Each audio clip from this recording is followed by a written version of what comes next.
Hello, I'm Connor Shamon, and today we're talking about the preparation of welding, the safety of welding, and the proper techniques of welding. Welding is 90% grinding and 10% actual welding. What that means is you want to take a grinder with sandpaper grit and take off the rust and the debris that is sitting on the metal that you're welding on. In order to create strong enough penetration, you have to have clean metal, and clean metal is used from a grinder. The stronger the grit, the easier it is to take off the debris. After you have clean enough metal, once your metal is clean enough, you can have a good enough penetration. And after that, you want to set up your welder. To set up your welder, you want to adjust the thickness of your wire speed. The wire speed is adjusted, goes off of how thick the metal that you are welding. If you have a plate of metal and it is 3/8 thick, then you want to set your welder at 3/8. And that will determine how fast your welder goes. When you're welding, if you do not have strong enough penetration, the welder will easily break. So if you have a 3/8 plate and you're using 1/4 inch thickness, your welder will be weak and they will break easily. Now let's talk about the proper safety equipment. The proper safety equipment is a mask, gloves, and glasses. Glasses and gloves are obviously used for welding, and they can be used for grinding. When you're grinding, you want to wear gloves and glasses so that you don't damage your eyes and your hands.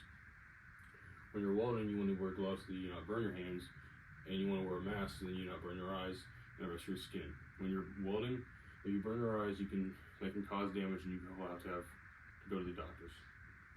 When you're welding, the mask protects your eyes and the side of your face from sunburn. If you get sunburn, that can also cause further damage, and you'll have to go to the doctors as well. Now let's talk about the proper techniques.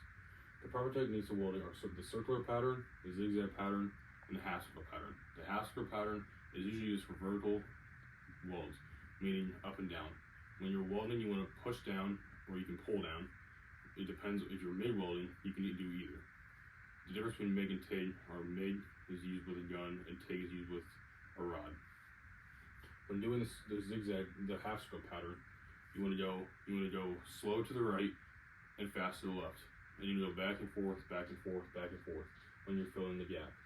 A gap is when the metals aren't touching.